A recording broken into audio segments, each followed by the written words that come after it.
Good evening, everyone, and welcome to episode 119 of the Retrospectives podcast, Gran Turismo 4. My name is Patrick Arthur, and I'm joined, as always, by my co-host, James Turlings.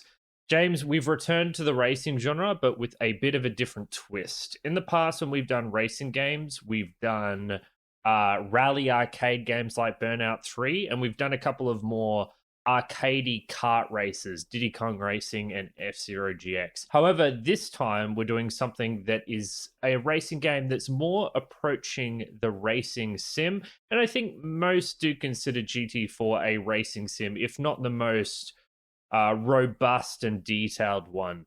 How did you feel about dabbling in this genre? I've certainly never played anything like this before. Had you?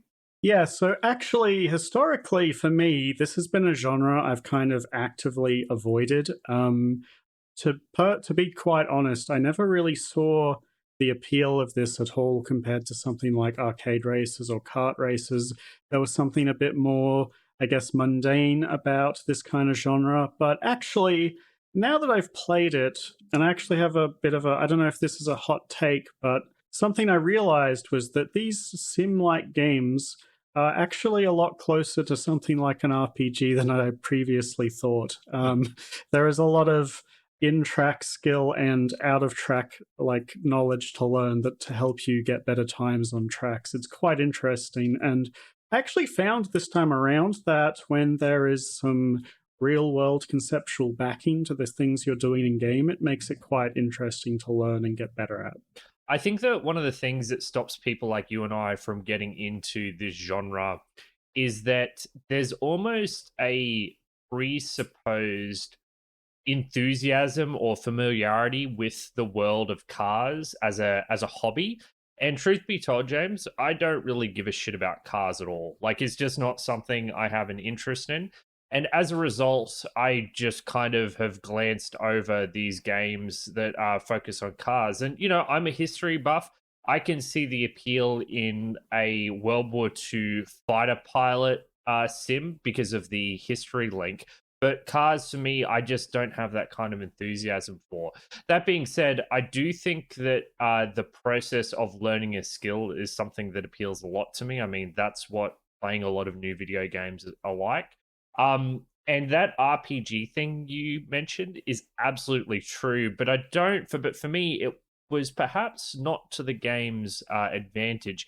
In some ways, it was to its detriment, which is something that we'll get into more later. But the process of becoming better at a game like Gran Turismo 4 it's far more complex and layered than you would think compared to a game like F-Zero GX, which is also an extremely skill testing racing game, but in an entirely different way. I'm in the same boat as you, as being an absolute novice when it comes to driving, other than, you know, being able to drive myself, right? Like, the concept of driving in a racing setting is completely foreign to me.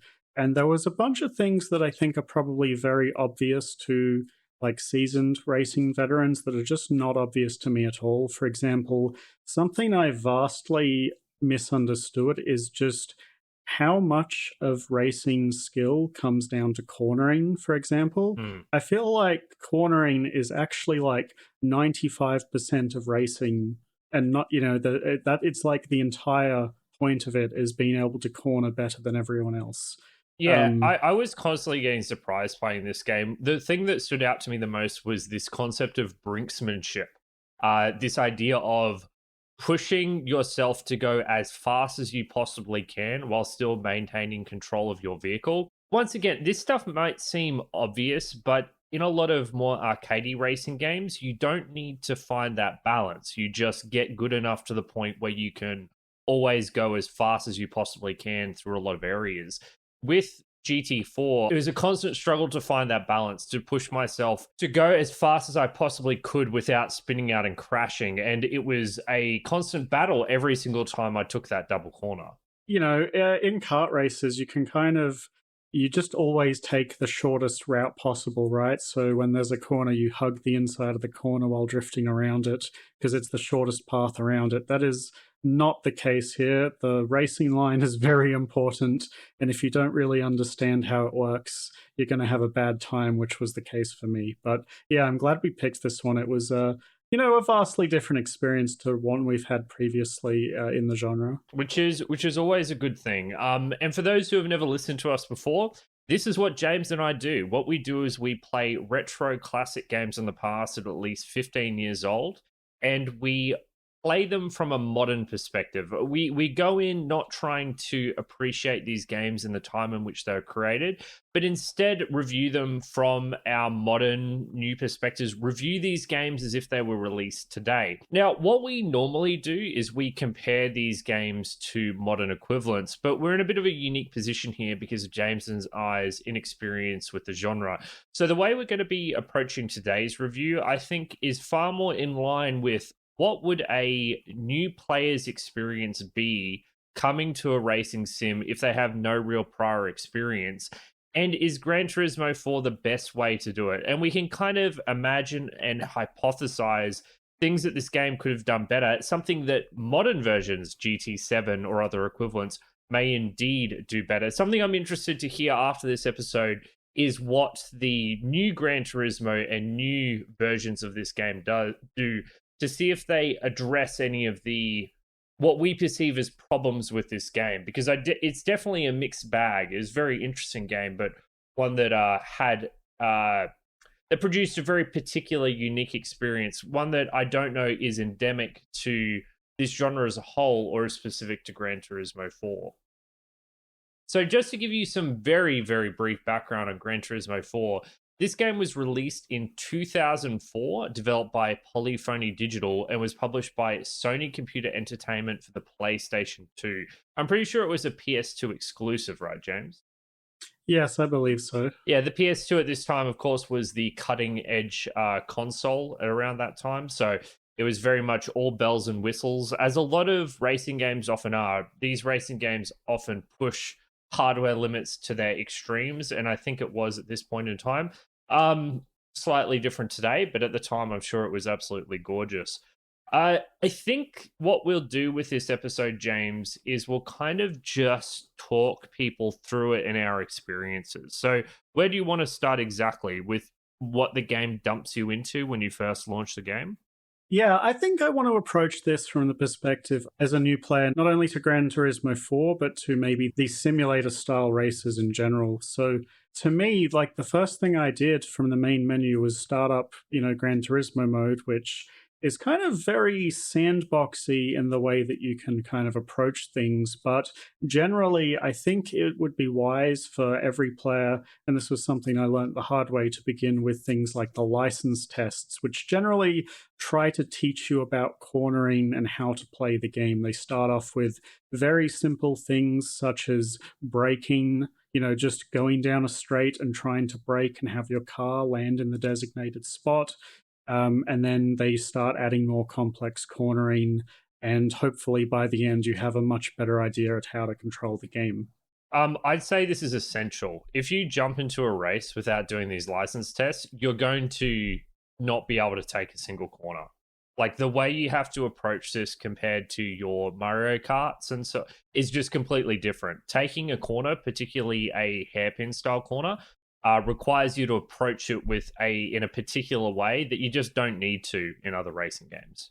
Yeah, and I would agree with Patrick that it's absolutely essential that you do these first. Something that I did, which, caused me a lot of grief, was I ignored the value of these to begin with because I am someone who has played thousands of hours of video games. I am, above these little tutorials. That was a huge mistake. I am an idiot. Do not do that. Basically, what happened to me when I started this game was that I got into the main screen, which is basically a collection of menus that has all sorts of races and shops and that kind of thing. And I saw immediately that there was a set of beginner races, so I clicked on that. And that it kind of prompted me and said, "Hey, you don't have a car yet." So I said, "Okay, I'll go to the used car dealership and I'll buy a car and I'll try to get through a few races." Now, what then happened to me was that I was able to clear the 4 very beginner races very easily with the car that I purchased. And then immediately after that, there was a massive difficulty spike to the next set of races that I just could not overcome.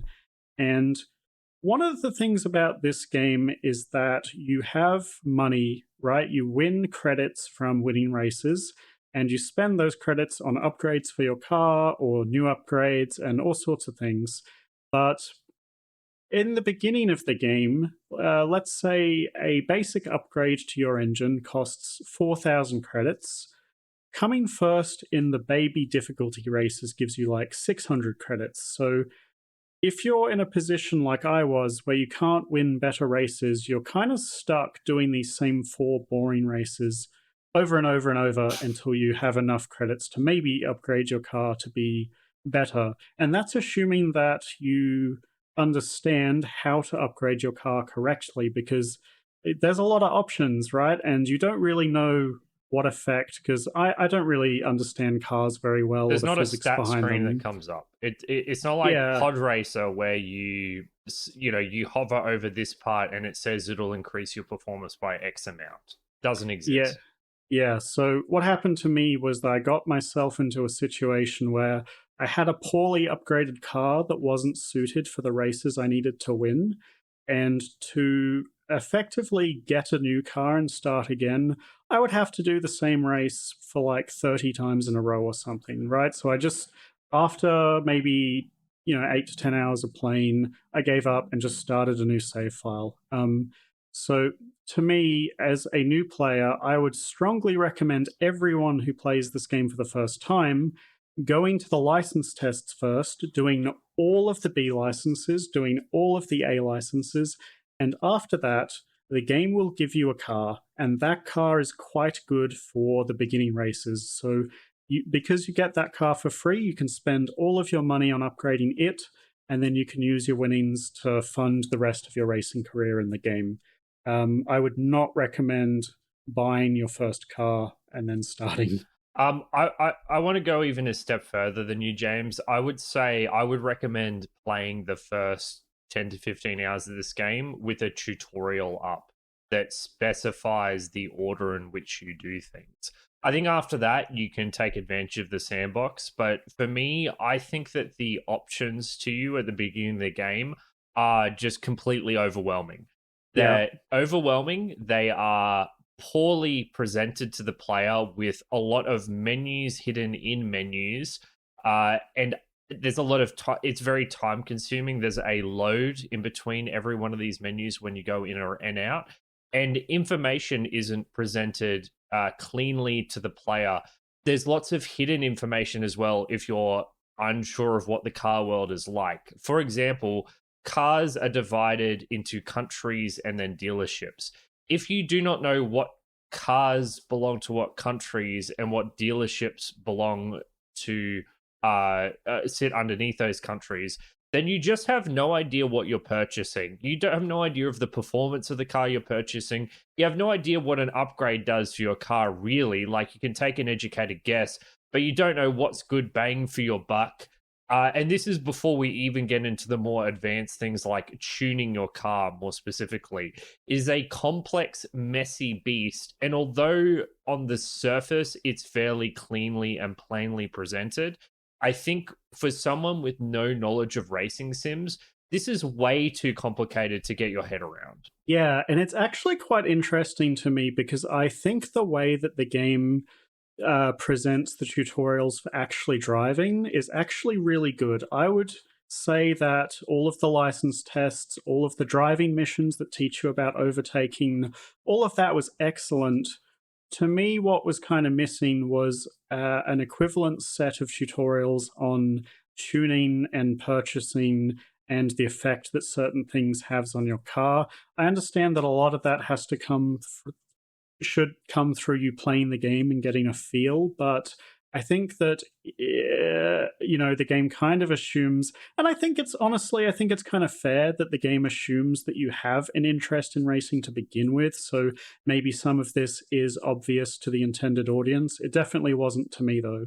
And this is ultimately what my problem with all this is. As a new inexperienced player who's not enthusiastic about cars, it is that lack of explanation. And while I do agree with you that the tools provided to you in those tutorials are good, the way it is presented is kind of old fashioned. What happens is you've Yeah, got a text description on what your strategic approach should be for each one of those tutorials, which means that if you're studious in your approach, and you should be reading all of them to understand how to approach them and then re-reference it if you have issues. It is certainly more primitive than a more interactive tutorial that perhaps can pick up that is coaching you through the multi-turn as you actually do it.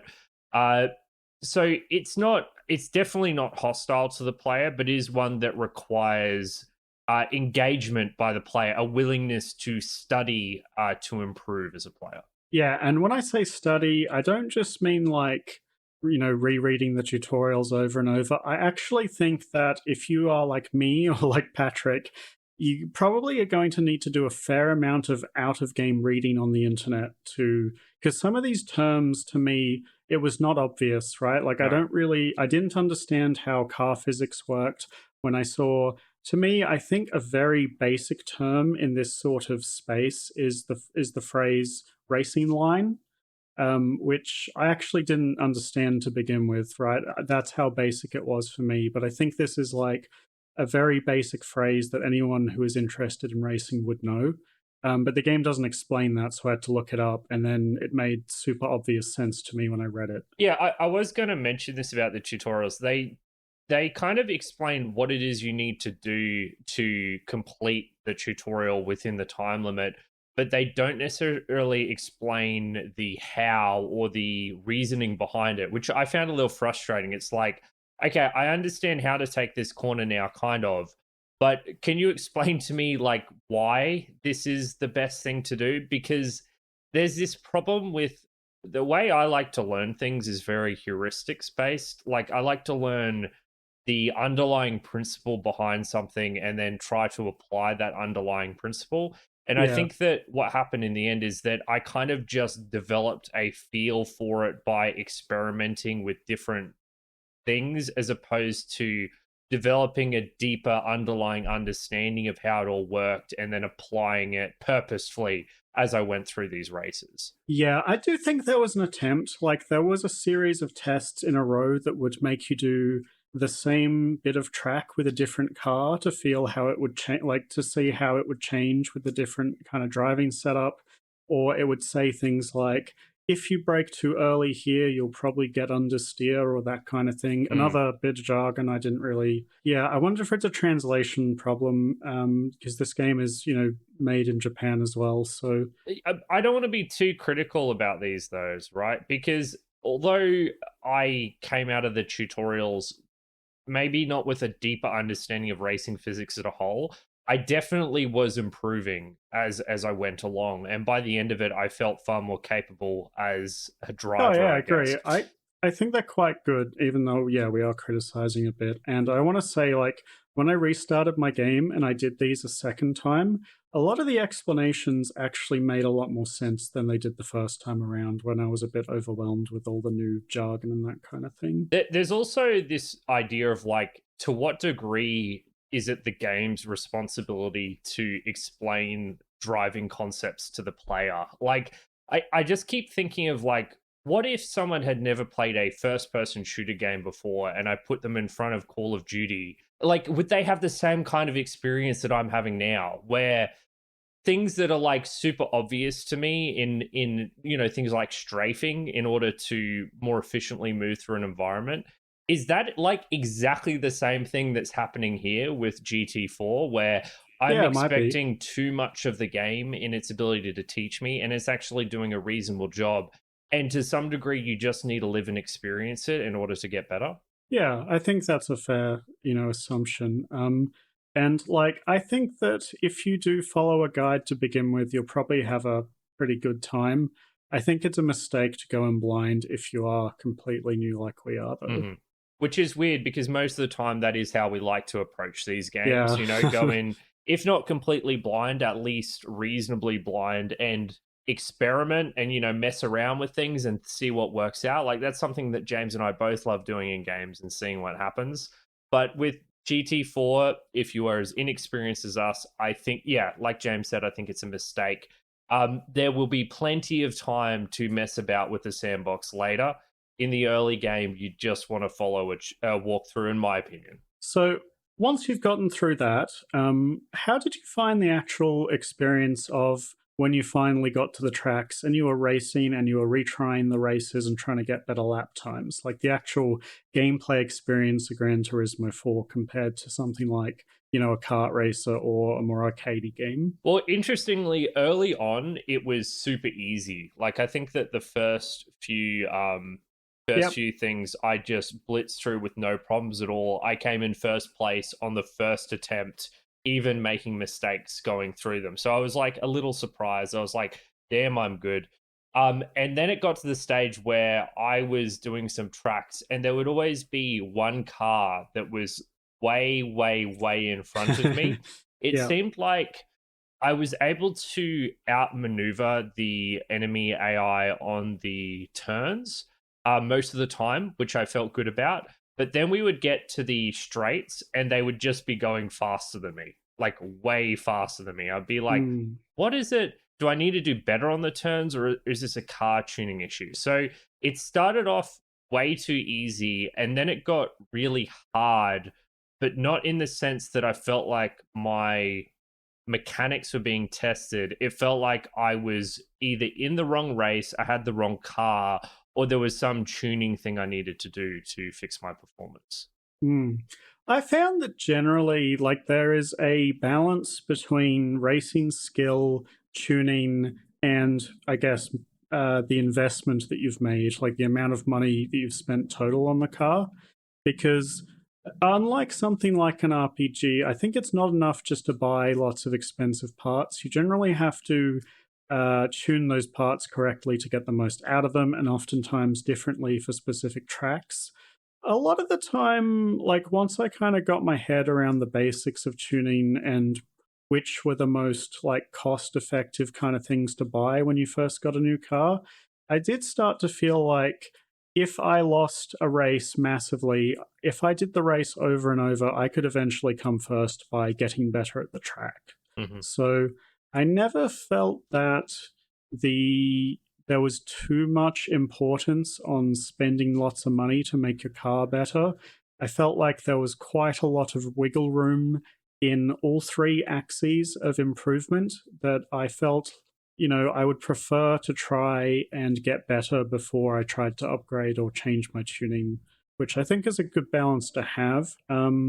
Specifically, like every time I swapped cars and the style of the car, for example, front wheel drive, rear wheel drive, four wheel drive, that kind of thing, I felt like I had to relearn how to turn completely every single time. So, and often the way the game's set up is it'll have you do maybe 4 races in a front wheel drive, and then the next 4 will be use a rear wheel drive. So I felt like I was learning like constantly and oftentimes painfully relearning stuff I'd already learnt.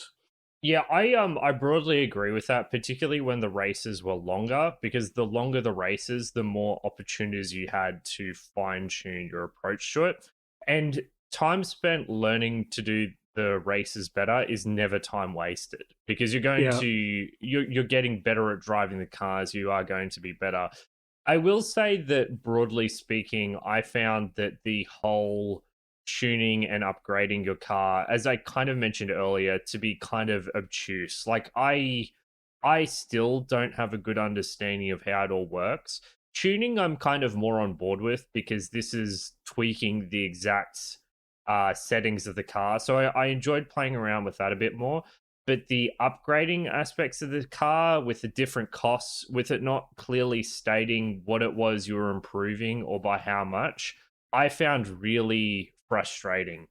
This is something that video games do in a far clearer way generally. I talked earlier about Pod Racer. You buy this part and this stat increases by this much.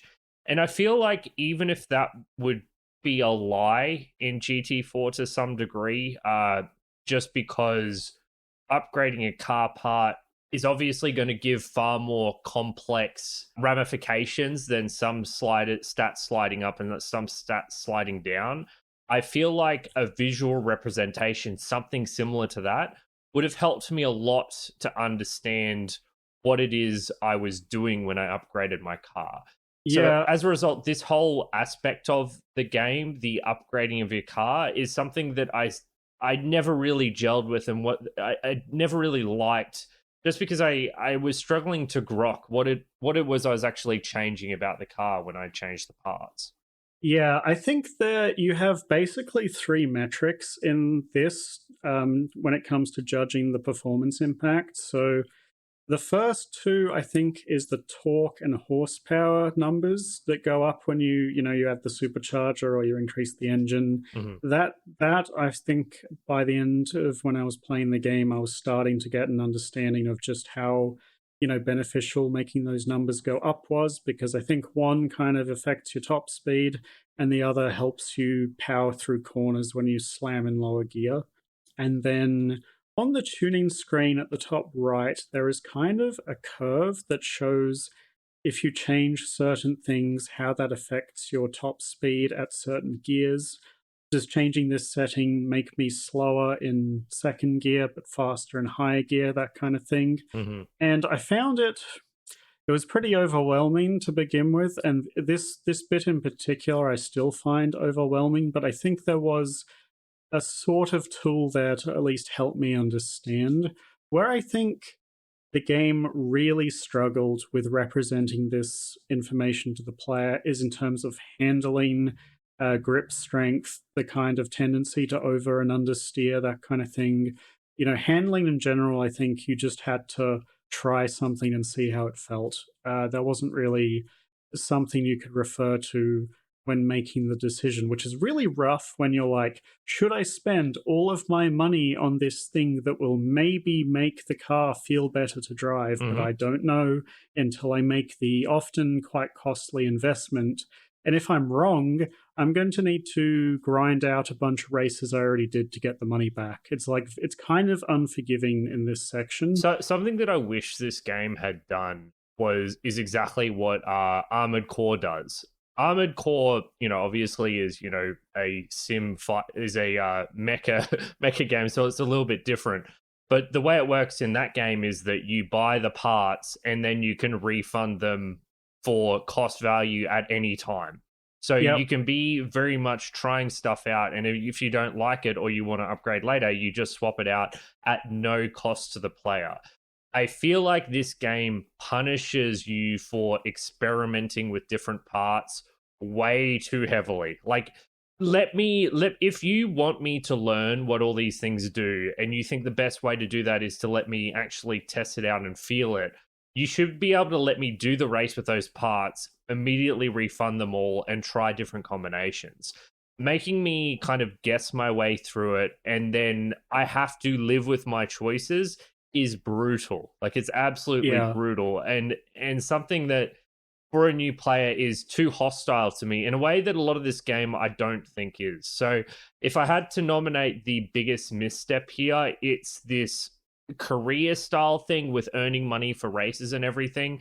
I can understand why they did in a broad sense, but early game, it just absolutely cripples your ability to understand how these systems work. A format that I think I would have preferred was, instead of you owning and buying cars as a little player, what would have been better was that each race had a selection of cars that you could pick for that race and a monetary budget. So you could buy the upgrades, like the Armored Core, you can buy and sell. You could try any combination because you have this exact set of funds, and this car and the budget are tailored to the race. So the balance between upgrading your car, you never really get that situation where you're brute forcing the race with too much money.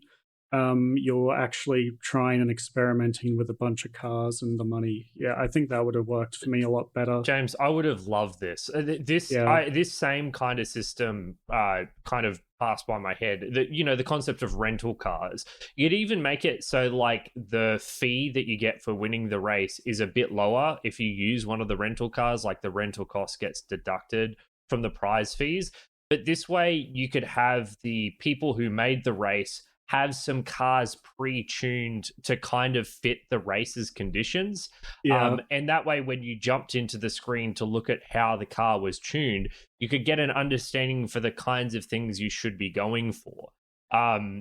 This would have been amazing. Have every case and have every race and have 3 different cars to pick from that, that have been tuned to have different kind of characteristics to fit that race in different ways. Amazing. Just putting this all on the player, and I'm not saying remove the ability for the player to have their own car. I'm just saying give us more information to better guide us how to use these systems. Yeah, I kind of think that the menu system would have been better. Instead of selecting a race, I think you should select a car, because at the heart of it, I think that the people who play these games do so because they like cars. They have specific favorite cars. Like the cars in this game are all real. Like I could say I really like, the Ford Mustang or something. So I select that, and then it shows me a bunch of applicable races for that car. Because really, all I want to do is do races in that car. Whereas I think it's kind of structured the opposite here, where there's a bunch of races, and then you have to go and figure out which car. You can't just use the one you like. Whereas, yeah, if you flip that around, I think you give players what they're actually here for. I do wonder if you understood these systems well enough, if you could just use one car though. Like if you actually knew everything about car you X, probably could maybe. You just tweak its performance and change its parts to the point where yes, you can actually use your favorite car for, obviously not all the races, because it gets to the point where I imagine the sports cars are just way too impossible to compete with. But like a good chunk of the race, you can use car X as long as you tune it appropriately. Also, half the races have very specific conditions, like you need to use a truck for this race, or like a mini English car or something like that, right? So yeah, maybe not. But I do think if you understand it better than we do, you probably have a little better time. Although it's hard for me to tell how accurate this game is in terms of being a sim. I don't know how to review that, and I'm not really sure. Like, as a retro game, do car driving simulators actually age worse because the newer ones simulate more things? Do you want to come back and play Gran Turismo 4 even though it doesn't simulate damage in particular, which I thought was actually crazy to me, that you can smash cars into walls and nothing happens, they just bounce off. I don't know about you, but when I was bad, and I'm still bad, but when I was really bad, I was using other cars as pillows to go around corners. Dude, I still do it. I mean, the thing is, it works. It works so well, right? I can't believe it, but there's a lot of situations where it is actually a good strategy, which feels crazy to me for a game like this. It felt wrong. I felt it was... I know we've joked about this personally in the past, but to me, doing this felt like it was actually against the spirit of the game. So it was a bit weird. It does penalize your lap times a little bit when you go out of bounds and you bump into corners, but it basically doesn't matter. Well, the advantage you get from passing other cars is so huge. I find that whenever I'm behind cars, it's hard. I don't know if you found this, James, but my experience in general is that the enemy AI were not very good at taking corners. And that's not to say I was amazing at it, but it always felt to me like they weren't taking them with anywhere near the degree of risk that they should be. They were braking too early and they were taking them too slowly in a lot of instances, whereas I was kind of more messily, they were driving more smoothly, but I was able to get through a lot of these corners a bit more messily but faster. So whenever those cars were in front of me, I felt like if they were getting in the way of me, that I was losing my time on a lot of those corners, particularly the narrower corners. I felt like there were a lot of opportunities to take tighter lines The hairpins less so, but the ones where you had like some multiple corners weaving in different directions, I could Mm. sometimes take some very dodgy lines in order to get through faster than the Yeah, like AI. you skip over like the grass a little bit to Little get. bit, yeah, Yeah, yeah, and it yeah. worked well enough that I felt like I was gaining time there. And because the damage isn't really simulated, something that I found I could do, which felt wrong when I was doing it, was but you can shift your gear, like you can slam your gears down into like first and second gear, and it's like your engine is screaming at you. And I feel like if you did this in real life, you would damage your car. But it makes you like take corners so quickly if you just slam down into second and first, even if you're going way too fast for those gears. But It, there's no repercussion for it. it feels bad, doesn't it, where you're going around a corner and your car's like going screech, and it's like this can't be the way I should be doing this. But Yeah, it works. it works, and You know, I'm sure that like at the top levels when you're actually good at these games, you can take everything perfectly smoothly and it ends up being faster. But it's hard to resist doing what's effective, and it was more effective to kind of take these corners in ugly ways that were faster than the AI than doing it properly in inverted commas. yeah. I found one thing that made me less hesitant about abusing this kind of thing was that the AI doesn't like care where you are really. Like it sticks to the racing line, and if you happen to be there, it'll just bump you. It doesn't care. Hmm. I lost one race in particular where one just tapped the back corner of my car and I just span out into the grass. It was like, God damn it. In the driver's license test, there's several tests where you need to follow a safety Uh, car. yeah. And if you bump the safety car, you immediately lose. And some of these are like, will take 3 minutes to get through. James, the number of times I bloody hit this safety car right when I was at the end, it drove me nuts. I did it so many times and I had to start from scratch. Yeah, it's too. Yeah, I don't know. It sped up when you did, but around some corners it did not. And I was like, I could have made that corner. Like I really could have. Yeah. Yeah. Actually, let's have a music break, James. We've been talking for a while.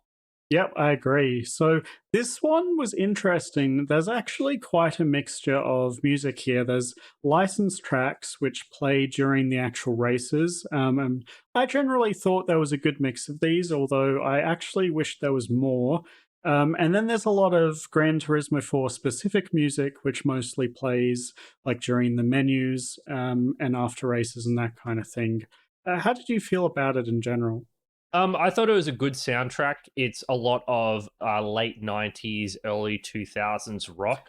Very nostalgic. Well, my only critique of this is that I do feel that it can sound a little samey at times. Yeah. And this was kind of the problem I had with the Burnout 3 soundtrack as well, although I think that soundtrack is better. I really would have liked to see some, I guess, a wider variety of music from this era, some new metal, some grunge, some hip hop. Basically the stuff that It's we all very standard pop, well, right? standard Like, pop rock or yeah, standard classic rock from that era. I think a wider diversity of music from this era would have suited me better. But the stuff here is good. Like it's not bad. It's enjoyable, and a couple of them I absolutely love. I don't know how to put this, but I feel that the target audience of this game would prefer the pretty standard soundtrack that it has. You know what Mm, I mean?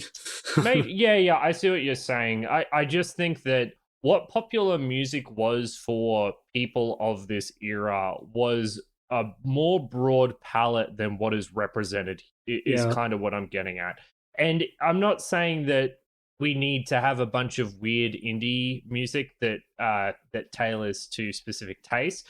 I'm just saying that if this is your playlist at a party for people of this era, they're going to think it's pretty bland. They're going to think that Yeah. there's not much variety here. So I think that while what's here is good, it was just a little too one tone in terms of its genre representation. One thing that I was actually kind of impressed with is that this same thought occurred to me, and I got a bit sick of it because there isn't actually that many songs on the soundtrack. And by my 20 plus hour of playing the game, I'd heard every track so many times I was sick of them. So I went into the menus to turn the music off.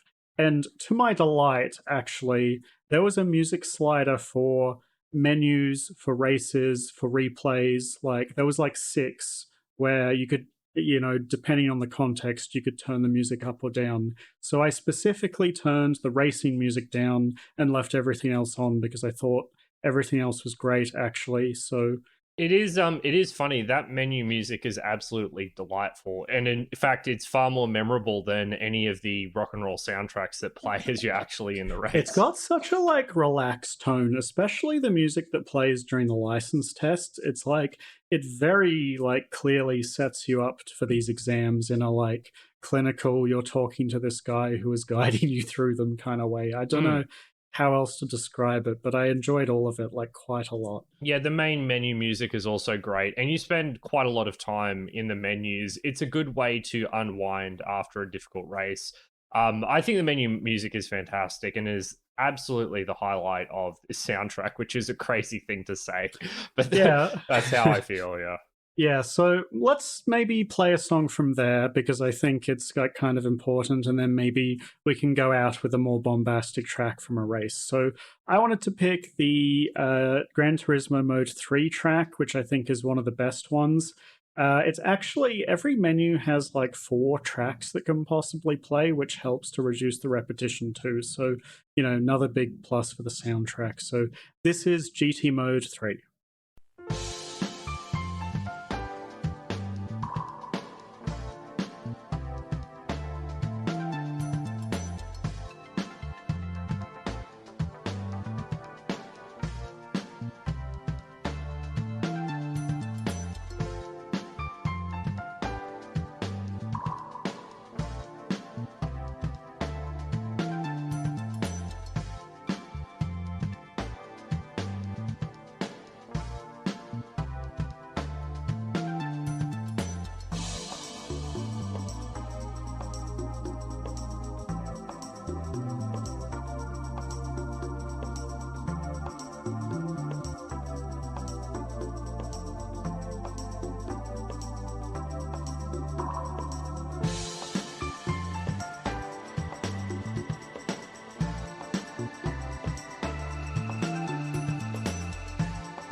Alrighty, so that was one of the more relaxed tracks from the menus. Patrick, what did you want to move on to next? So I want to talk about some more specifics to the driving, because we've talked a lot about the big picture stuff, about the RPG systems, about the tuning. But I want to get into a bit more of the feel of actually racing these cars, because it's a more intimate experience than anything I've experienced playing these kart races. There's a immersive feel, which makes sense considering this is a car sim. So the first thing I want to point out that for me was I don't know. Once again, a lot of this stuff may sound obvious to people who have played these games before, but to me was huge. Was controller rumble. Playing this game with controller rumble makes you feel the car and its movements in a way that would be impossible with mouse and keyboard, and to me was absolutely instrumental, not only in immersing myself in the game but also in helping me develop a feel for how better to race my car. So this isn't purely an aesthetic thing. This isn't just about getting me in the world. It's about helping me develop another sense for speed and when to slow down to take corners. The feeling of wind in your ears as you're going higher speeds also helps with this. All of these visual and, I guess, physical feedback cues feed a lot into the experience, and I think in a really positive way. So I just wanted to highlight the controller rumble and the audio design as ways to both immerse you in the experience and reinforce good gameplay learning. Yeah, I wanted to bring up the experience of playing with a controller too. Specifically, the experience of emulating this game with a modern DualShock 4 as opposed to an original PlayStation 2 controller, because I actually think there's a massive difference. And that is that the PlayStation 2's face buttons are actually analog. You can press them down with different strengths, and the game will recognize that, which is very important in a driving game. Whether or not the controller knows if you want to accelerate fast or slow. Modern DualShock 4s actually have digital inputs only on the face buttons, which What, means, really? yeah, which means you're only going, because the modern racing games use shoulder buttons, which are still analog input to control your So acceleration. sorry, I know this is kind of a tangent, but Metal Gear Solid 3? Yes, it That has a section that requires you to hold the button down at a specific, Yeah, because when you like hold choking people out, right? yeah, the other thing is that you hold the button lightly to bring up your gun and then actually press it harder to shoot people. So if you play like that game with a DualShock 4, that function doesn't work at all, is what you're saying. I assume so, yes, which Wow, means, that's nuts that yeah, they'd remove that I, feature. I had a look, and in the emulator settings, there's like you can bind buttons. So if you press one button, it's 100%. If you press the modifier button, it pulls it down to, Oh, yeah, wow. Okay. I fiddled with that a lot, couldn't quite get it working for this one. But to me, my compromise was if I need to go not full speed, what I have to do is tap the button. Tapping rapidly is pretty fast, tapping slowly is slower. And that was something I just had to get used to doing around corners. There was corners that if I held accelerate down, I could not get through the corner in fourth gear. But if I tapped the button at a specific rhythm, I could. So that was a bit of a learning curve for me. And this is something that we discussed earlier. It's something that I never figured out. I definitely did brake tapping, but acceleration tapping is not something I did. I, of course, let go of the accelerator at different points, but James owned me on this skill. I'm glad I didn't have to actually race against him. I was very bad at corners. Those hairpin turns, I still don't know how to do them properly, I think. But wider corners, they're okay. Specifically in like front wheel drive cars, I think I'm quite good at now. Rear wheel drive is still a mystery to me. I don't get it. Which was, part of the poor experience I had at the beginning where I bought this Nissan Skyline and really could not turn to save my life.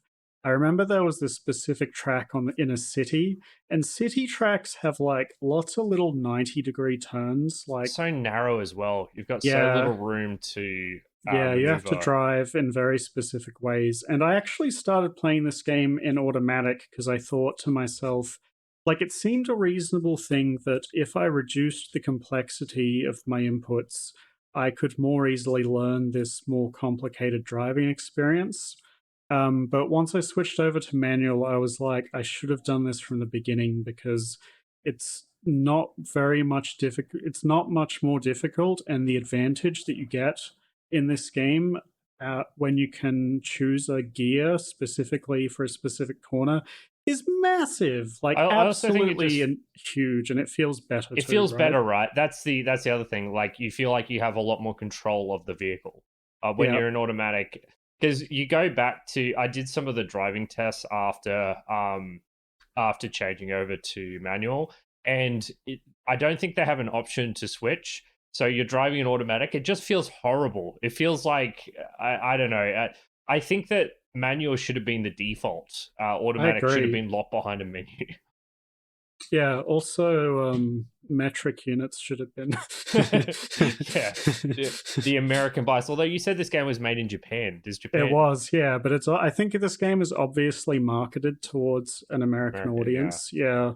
yeah. It's Um it's hard for us as Australians to immediately grok like how fast 120 miles is when we're so used to seeing everything in kilometers. Yeah, I kind of like left it in there to start and then swapped it over. And then I was unsure about what units to use for like horsepower and torque. Like, should I use Newton meters or whatever? Should I use, kilowatts? I don't know. It didn't really. But anyway, once I swapped over to manual and I could, rapidly switch down gears during corners, and you get a lot more grip in lower gear, a lot more torque through of them. That was a huge game changer. I'd like to know from your experience, what were specific like level up moments in your driving ability? I think that probably the biggest one was with taking these corners was understanding uh how you would brake into corners and then accelerate out of them. Yep. So I guess it's the half in, half out approach is how it was explained to me.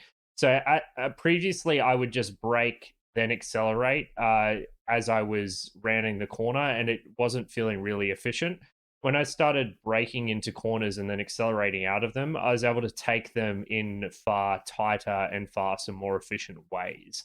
Um, Other This- stuff, it's hard for me to explain to exactly, except that it's a combination of braking and accelerating and steering in different combinations. Like doing more steering when not accelerating produces a greater rate of turn.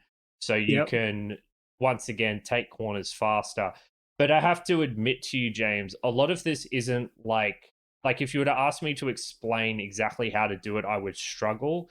It's more that as I have done race after race after race after race, I unconsciously just have developed a feel for it. Yep.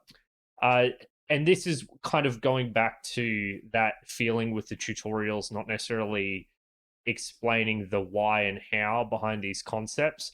I have an instinctual understanding of a lot of these concepts now. And listen, I may even have an incorrect instinctual understanding, and there's a better way to do it. But I don't really have an understanding of why this is the best way to be doing things. And that might just be my fault, and I need to do some reading up on racing theory. Yeah, there was some things that I sort of noticed in the tutorial's description that I did like little bits of reading on. For example, like if you have certain car types, like braking can actually, the center of gravity or momentum can shift through the middle of the car to the front if you brake at certain times. That kind of helped me a little bit, knowledge wise. I did notice that, like you said, if you brake before the corner and then take your foot, like take it off the gas and the brake and just touch nothing and turn, and then Yes. once you do the turn, start accelerating again, that can work quite well. Yeah, you can get like a Um, quite a as you come off the corner, you get quite a sharp line, which can yeah, gain you speed faster as opposed to taking a wider line around the corner. And it's particularly relevant because the thing about these corners is that a lot of the more difficult sections of these tracks is that the corners don't exist in isolation of one another. yeah. They exist in the context of the next couple of corners you do. And some of these sections, you have to understand the stretch of track corner, like for four corners or four turns in a row. And your approach at the beginning needs to be cognizant of what's coming up next. Something it took me a while to understand was that the long, narrow, straight sections of a track don't really exist for two cars to test which one has the most horsepower. Like, it's not a sprint.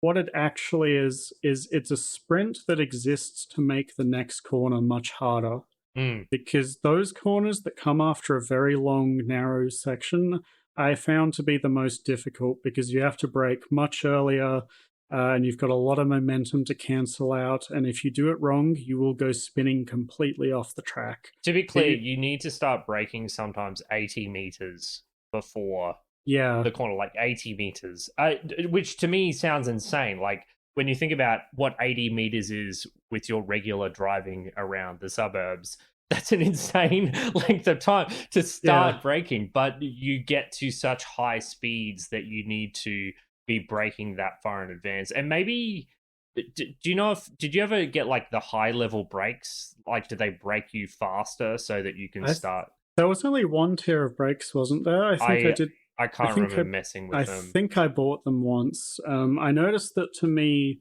the things that were the most impactful were tires and the spoiler because it lets you adjust downforce, which is the biggest thing.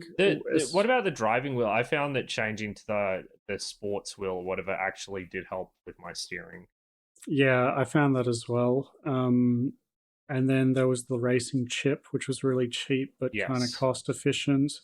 Reducing the weight of your car makes it go faster and turn easier, I found, because it's easier to like, you need less force to like shift it around. that makes sense. That kind of escaped my notice, I have to admit. Yeah, and then there's these kinds of interactions, I think, like if you buy a supercharger, it's also more valuable to upgrade the exhaust because you get more air intake and outtake.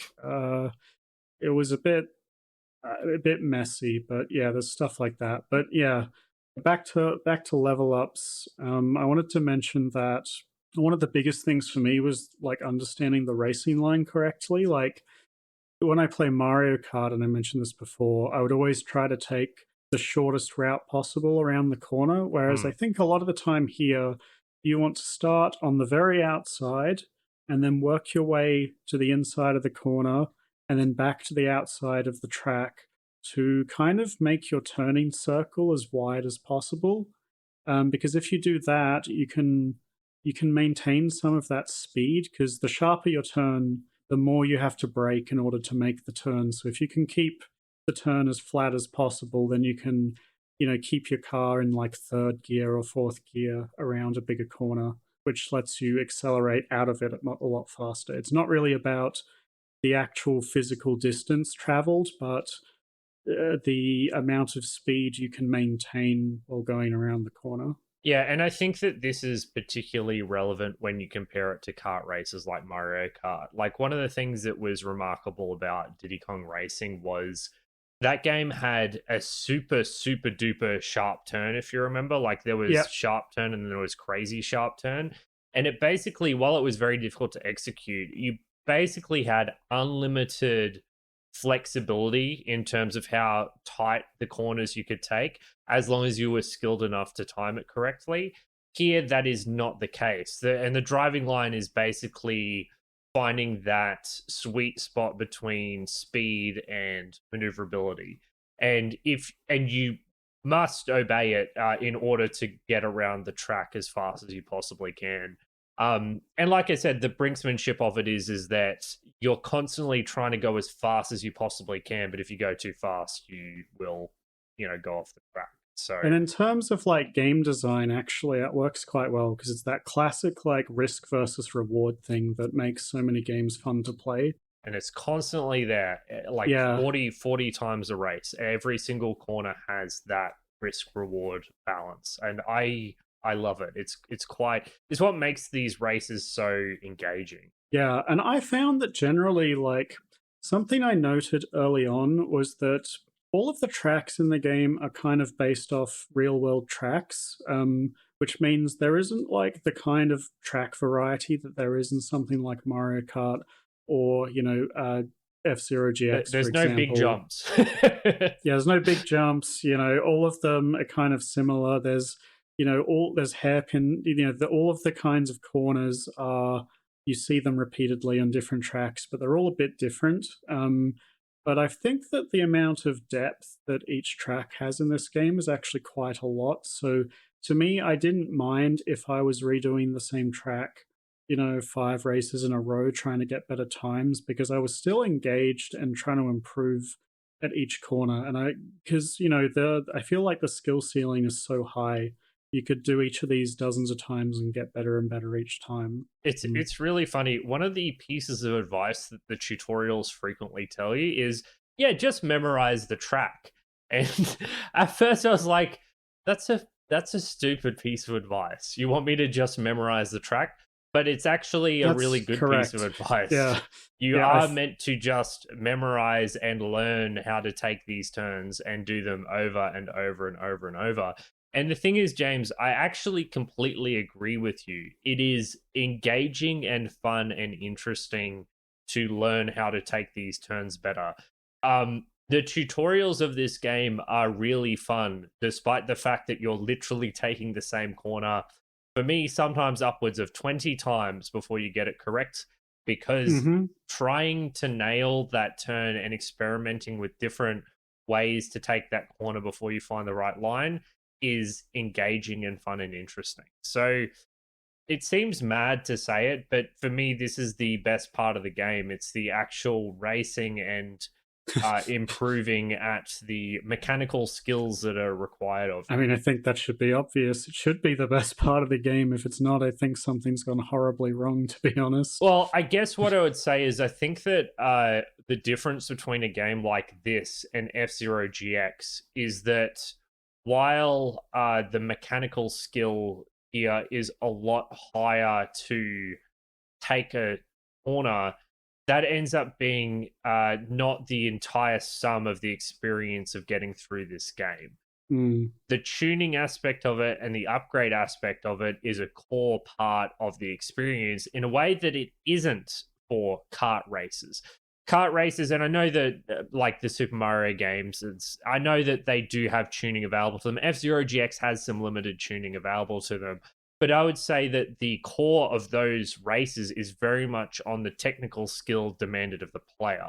Here, while the technical skill demanded is extremely high, and in some ways is just is a lot harder than those games, there's more to the experience. And I wonder, if they had done stuff like provide pre-tuned cars to the player, if it would have been more focused on the part of the game that I enjoyed the most. Interestingly, a lot of the shops have pre-tuned cars, but they're extremely expensive. So I found that to be prohibitively expensive, even so I couldn't buy them. Whereas I think like the role they need to play is as a new player guiding experience, but it Mm. feels like an end game purchase kind of thing, which feels completely at odds. Yeah, It I don't doesn't know. make any sense because by the time you get to your 200 hours and you're ready to do the Well, 300-kilometer races, you'd think that you'd be well aware of how to tune your car to perfection at that point. interestingly, I think it makes sense if you approach this game from a non video game point of view. Like, to me, a pre tuned car would be more expensive than a stock car, but in the video game, you kind of like need it to be the opposite for the onboarding experience. Yeah, I also think it's worth noting that this is the kind of game where there's a lot of community resources and information out there. So I feel like the role of tuning a car perfectly for the end game is in today's world is fulfilled by engaging with community resources. Um, I don't think there's many games I would play for 200 hours that I would just ignore social communities for. An example of that is I've been playing a lot of Balatro recently, as much of the world has. It's a poker roguelike that's quite fun. Um, now that I've played the game for a good amount and I'm trying to do the higher stakes, which are, essentially challenge runs, I utilize community resources to see the value of different cars, of different cards, and how they combo together and how I should be valuing different things. I think that if you are playing racing sims and you've played for 100 hours and you're looking to level up, just playing the video game and ignoring the social community is at odds with how people play video games nowadays. So I think the concept of pre-tuned cars at the end game just doesn't make sense to me in that context. I would, have really struggled with this game if I had not been reading old forums from, when this game released. I dug through that a lot, and I think it's absolutely essential. I mean, come on, if you think about the way actual racing teams work, right? Like they have a whole team of people doing research and, the driver practicing independently and a pit team and that kind of thing, right? There's just so much here for one person to do, Mm. I think that it actually makes a lot of sense to be doing this in a community kind of setting. Yes. Also, we haven't really done many games that have this many I guess, management tools. And I think another point of comparison you can maybe draw is actually grand strategy games. Have you ever played those kinds of games like Hearts of Iron or Total War, James? Europa Universalis Yeah, or that kind yeah, of thing. Crusader Yeah. Kings kind of thing. Because as I was playing this, I was like, the game has provided me with like an overwhelming amount of information. I don't really know how to process or grok it. And I got to thinking, well, how do these other games do it, like Civilization and stuff? They have a board of advisors where you can delegate Mm, and get information from them in different ways. And it just made me think there has to be a better way to siphon this information to the player as opposed to just giving them heaps of menus. And in the game's defense, James, it seems like you've got a better understanding of this than me, and you've got come to grips with it in a way that I haven't fully grasped. But the breadth of information for me was just a little too overwhelming. And for a new player, I wonder if this is something the modern games do better. Is there a better way of delivering this information to someone who doesn't really have a head for this kind of stuff? I think there must be. I think, yeah, this is an area that the game could have massively improved upon. Probably my biggest criticism of it overall, because I think that the actual experience, like once you get through that, and once you like kind of wrap your head around what you need to be doing to win these races, is quite, reasonable and enjoyable. Um, but there are some real teething issues here, I think. The other thing I wanted to talk to you about, James, is that we've talked a lot about the races, kind of an abstract here. And when we talk about the races, I'd say we're talking about probably the more straightforward races, whether they're in a city or on a track.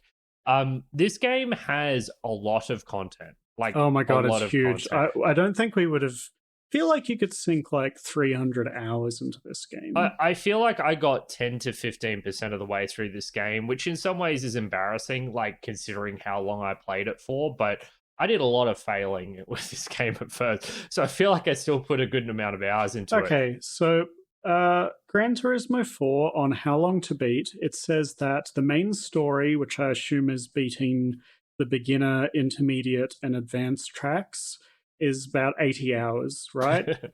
A completionist run is 270 hours. I Like didn't there quite is, get to that. yeah, there is a lot of content here. There was like, yeah, on the time frame that we do these reviews, and we both have jobs, right? Like there was no way we were exhaustively finishing this one. So I guess what I wanted to ask you, James, now is kind of like a subcategory of tracks that we haven't talked about, which are the non-standard tracks. So these are the dirt tracks, the snow tracks, the raining tracks. How did you feel about these? Because for me, I managed to get success in them, but it was a very messy and ugly kind of success. And I never really felt like I had a good handle on how best to tackle these courses.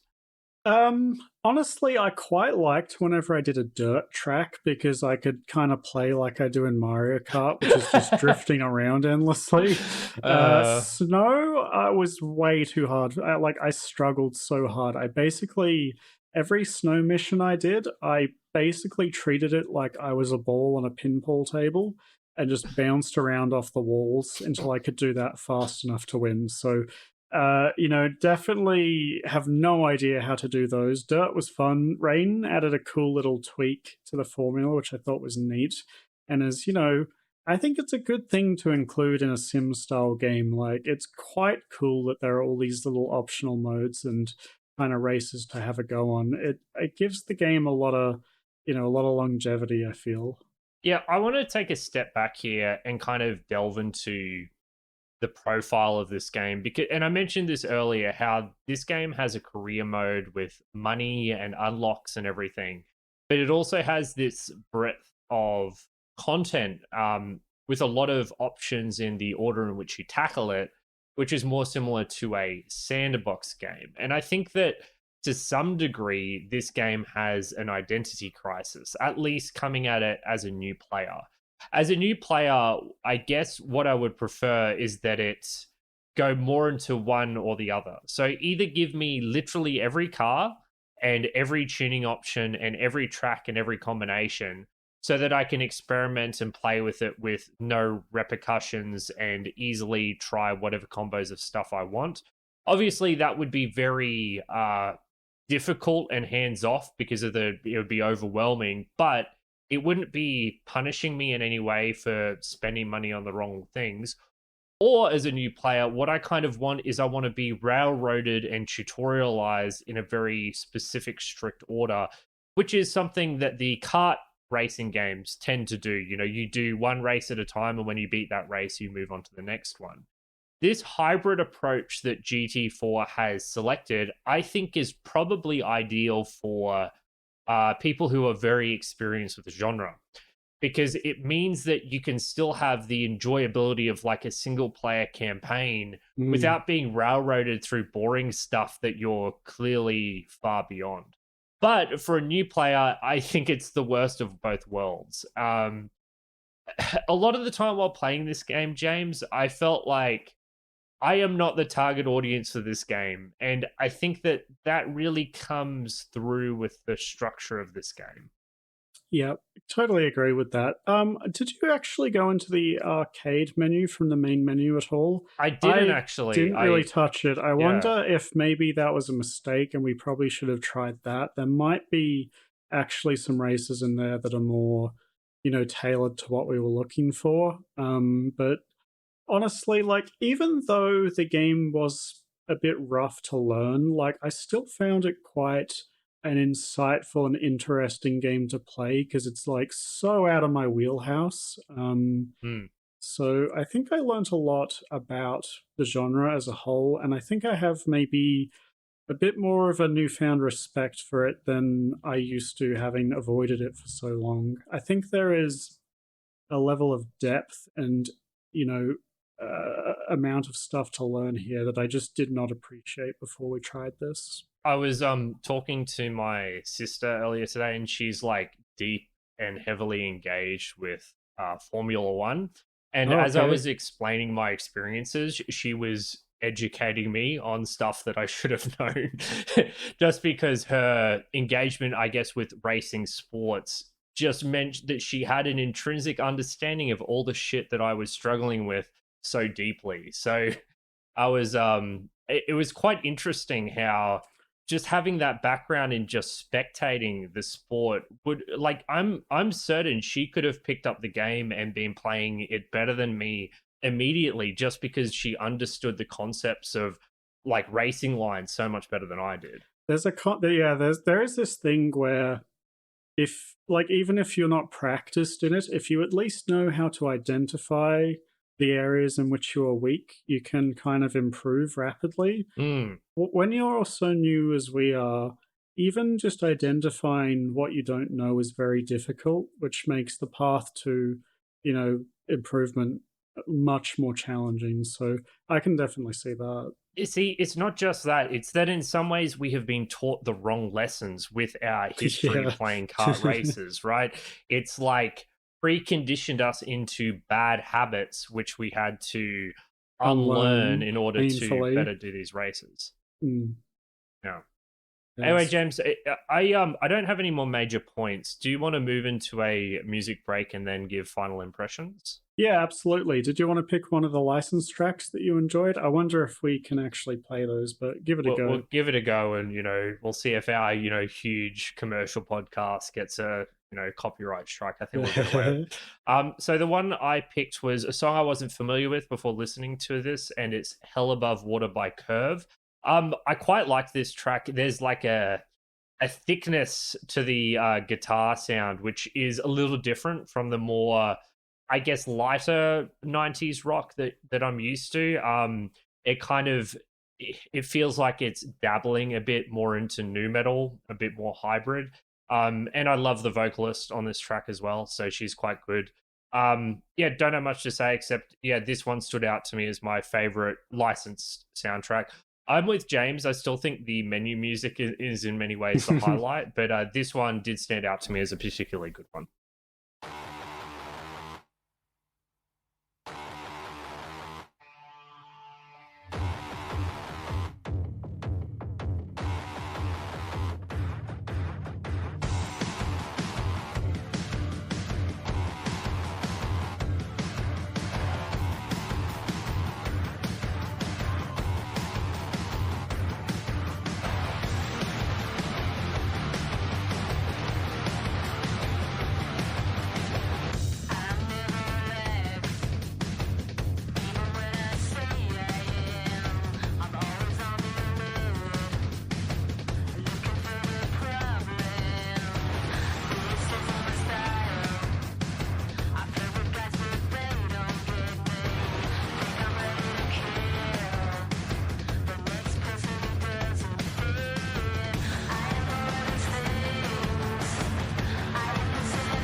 Alrighty, that was hell above water. So it's time to give our final impressions for Gran Turismo 4. I'm quite interested to hear your thoughts on this one because I think both of us had a bit of a very interesting experience with this game. Yeah, this one is fascinating because I actually think that Gran Turismo 4 is like a pretty good game. And a lot of my problems with it, I think, come from both my lack of background engagement with cars as a hobby or racing as a hobby. I think that my favorite part of this game is the fundamental racing and learning to get better at the racing. And I think that the process of learning and kind of like going through a trial by fire of learning how to take corners and stuff was really enjoyable, particularly when it got to these more complex technical corners where like a hairpin is it was okay, but when it came to some of the narrower corners where you really had to balance your speed with the line you took and the angle and breaking into the corners and everything. And it kind of got more complicated than simply slowing down and finding the specific line. I found it a lot of fun figuring it out. My big miss with this game is the tuning and upgrades, which for me was just too complicated and, in my mind, poorly presented. Does this mean they're intrinsically bad? Well, it's hard to say. Like, it very well could be that this is something that modern games do better, or very well could be that this is my ignorance coming to the fore. But I mean, I'm engaged with video games, and as a new player experience, it was so much for me that it turned me off this entire aspect of the game.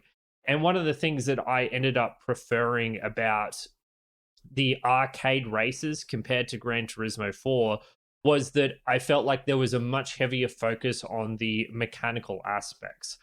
I think that if there was a way to present this better, either with the armored core system of letting you freely change out parts, or even better than that, I think, which would have required a lot of work by the devs, but which would have made it so much better to have pre-tuned rental cars for each track. Would have been an incredible learning tool for me to come to grips with this system and make me want to engage more with these systems.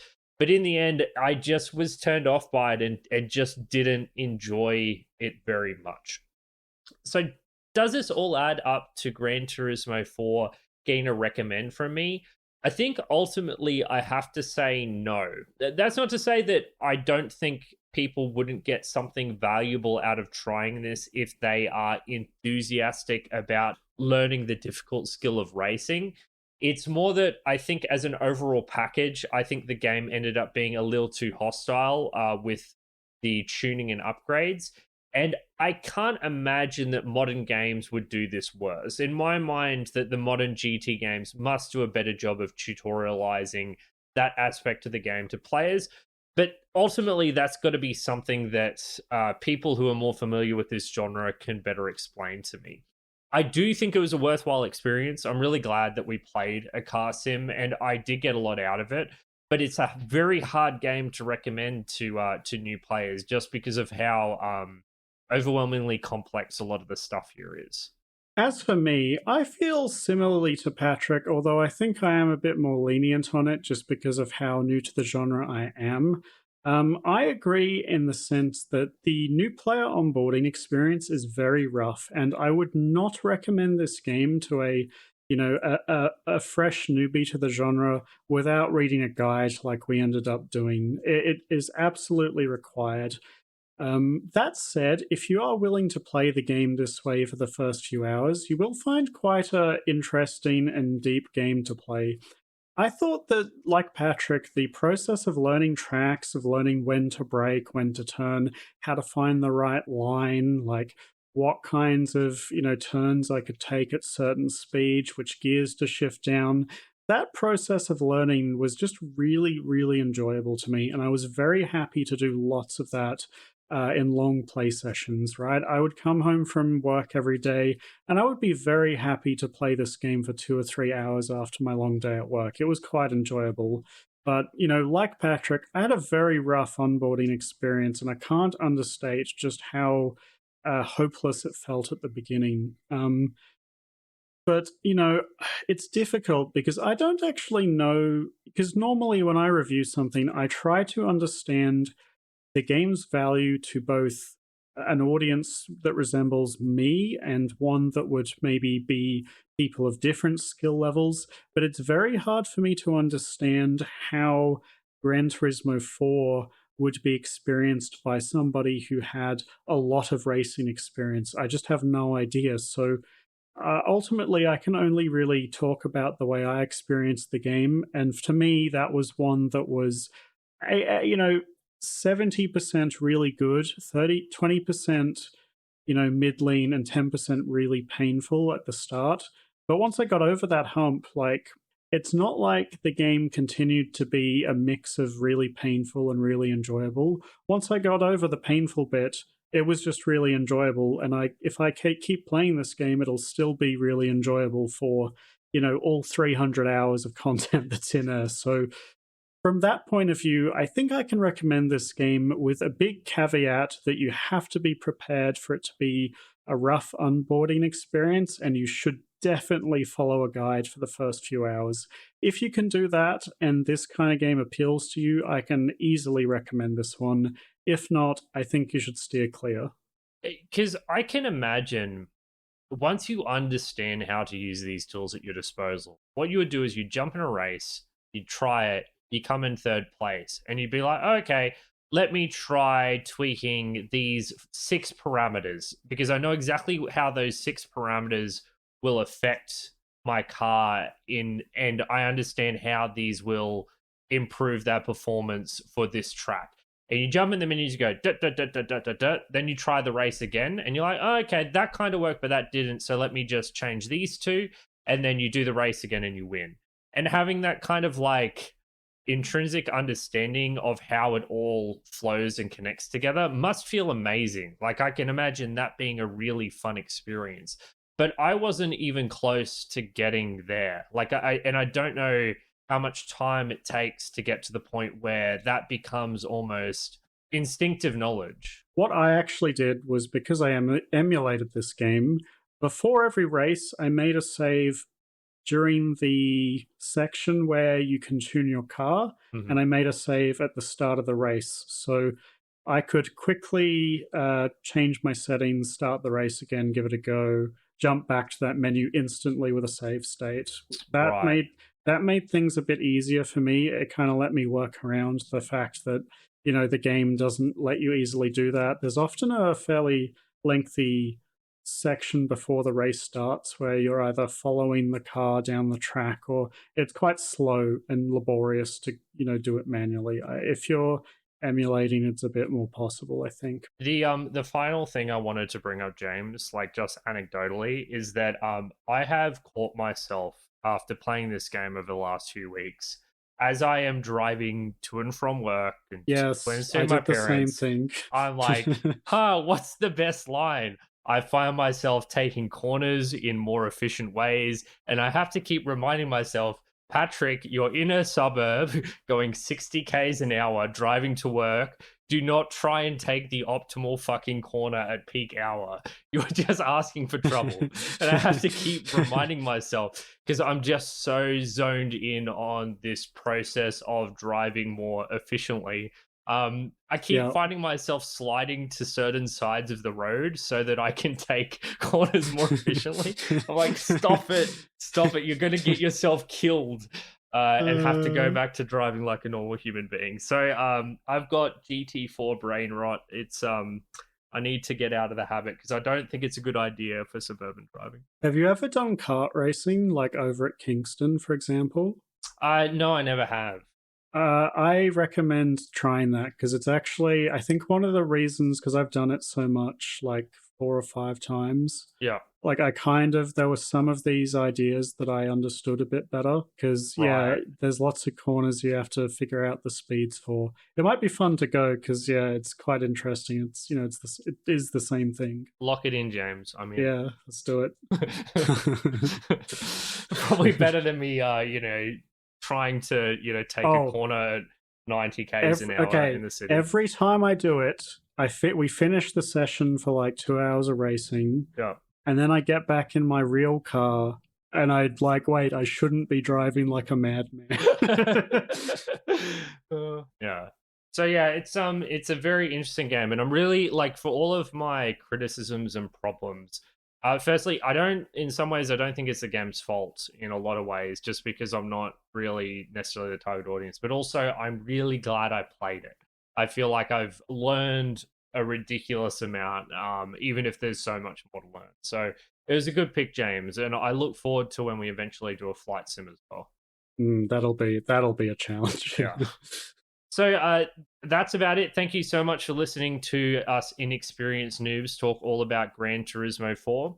James and I make up the Retrospectives podcast. What we do each and every episode is we play a retro game of the past. We're up to episode 119, so we have 119 delightful episodes for you to listen to on our website, which is rspodcast.net.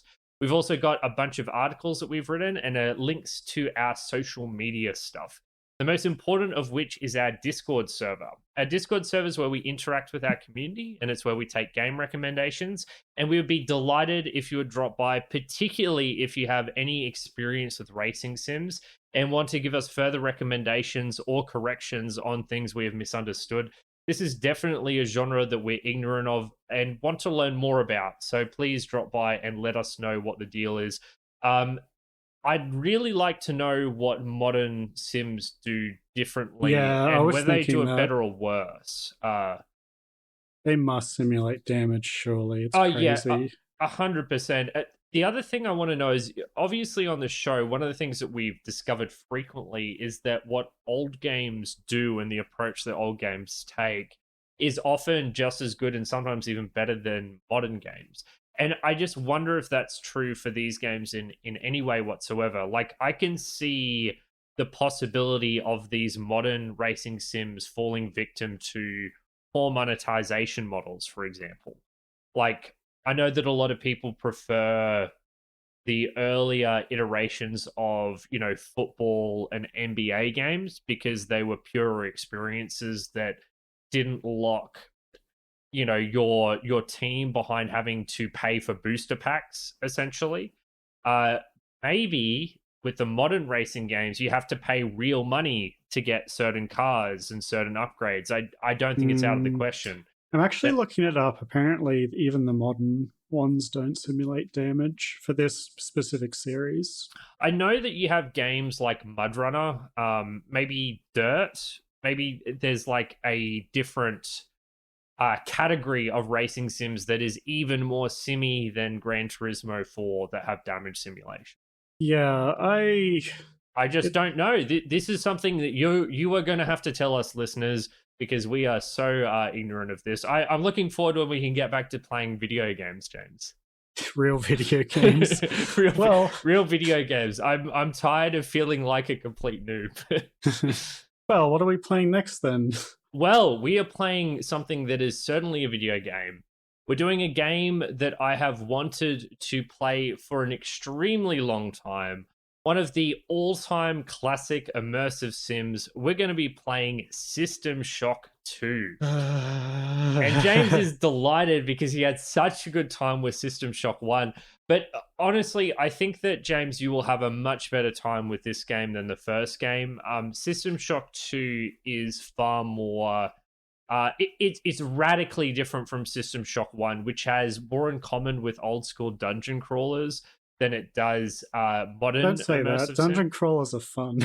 But you don't like System Shock 1, it's just a dungeon crawler. I would put System Shock 1 as my number one, like, least favorite game ever. I hated playing that game, so Man, that is such an insane perspective. I hated it. I I thought it cannot. was awful. Everything about it, it just made me want to not play it. Whereas for me, like, I acknowledge that game has some serious flaws, but at the same time, there's a lot about that game that I love, mainly because of how familiar it felt to me as a big fan of immersive sims. But System Shock 2 is, like, for me, I guess the one notable the one notable immersive sim that I haven't played. And I haven't played it because of this show, because I've wanted to play it for the podcast. Otherwise, I would have played it years and years ago, and I'm very excited to give it a go. Deus Ex is one of my favorite games of all time, and System Shock 2 obviously a massive inspiration for it, made by the same studio. I know about one of the twists in it, unfortunately, but that's okay. The gameplay and storytelling style and resource management, I'm super excited for this one, and I'd be shocked if I don't like it. But I'm very eager to get into the weeds with it and find out just how good this game is. Yeah, as long as it's better than the first game, I think I'll be okay. But yeah, a bit, bit of trepidation going into this one. It can't be worse. Well, the thing about System Shock 1 is that it's got RPG systems. System Shock 1 doesn't. So I think that if nothing else, James, you're going to be engaged with and interested in the character building you can do, because you build a character with strengths and weaknesses in this game. So if nothing else, that should keep you somewhat interested in it. And I think that the 3D... I do know that there are useless skills. Honestly, I love that though, don't you? Don't you like that concept? Not really. I would prefer it if it's... I like if it's possible to make a useless character, not if specific skills are traps. Like something like resistance in Dark Souls 1 is something like that is categorically a game design mistake, I think. Like I know the game doesn't have respecs either, so yeah, so I might do a bit of research to make sure I'm not locking myself into the worst possible playthrough. Let me do it for you. One of the friends of the podcast, Rosso dude, is a System Shock 2 modder. Like, he's modded other games, but I think his System Shock 2 mod is probably the most well known. I might just hit him up for some obvious traps to avoid so that we don't get ourselves in. Yeah, because I would prefer to minimize spoilers but also minimizing the chance of me hating my life. Okay, let's do it that way, because I don't want us to... We still like to go in mostly blind, but that way we'll dodge the most obvious traps. Yep, sounds good to me. All right, well, thank you once again for listening to us, and we'll see you next episode for System Shocked. See you then, guys.